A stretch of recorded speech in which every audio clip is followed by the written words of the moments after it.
महिला को मृत घोषित कर दिया गया है, यह कैसे? हमें सूचना मिली वोटर आईडी में हमारी वाइफ का नाम मृत वाली लिस्ट में डाल दिया गया है। तो यह सूचना आपको कब मिली?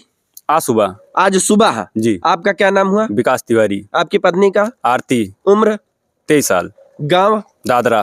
जब पंचवर्षीय चुनाव के लिए तरह तरह के नमूने खड़े होते हैं तो वोट बैंक की गंदी राजनीति होती है। लोगों का नाम जोड़ा जाता है और जीवित लोगों का नाम काट दिया जाता है। किसी का सिग्नेचर भी होगा। किसका सिग्नेचर है? उसमें स्वाति जो हमारे यहाँ की बीएलओ हैं, अच्छा। उनकी सिग्नेचर हुई है उसमें। यह बहुत ही गलत हुआ है। हमारे देश के लोकतंत्र में संविधान सबको अधिकार देता है कि सभी अपने मत का प्रयोग कर सके, परंतु यहाँ इनकी महिला का नाम ही वोटर लिस्ट से हटा दिया गया कि वह अपने मत का प्रयोग ना कर सके।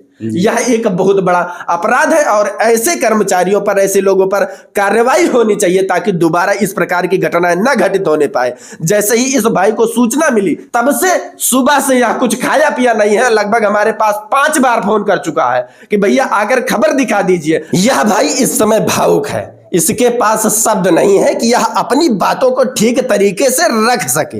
इस वीडियो को इतना शेयर कीजिए, इतना शेयर कीजिए कि ऐसे लोगों पर कार्रवाई हो सके और जो पंचवर्षीय चुनावों में तरह तरह की गंदी राजनीति होती है या गंदी राजनीति बंद हो सके। बाकी मैं हूं नयन त्रिपाठी, आप देख रहे हैं अवधि भारत। यह घटना अमेठी जनपद के मुसाविर खाना थाना क्षेत्र अंतर्गत गादरे गांव की है।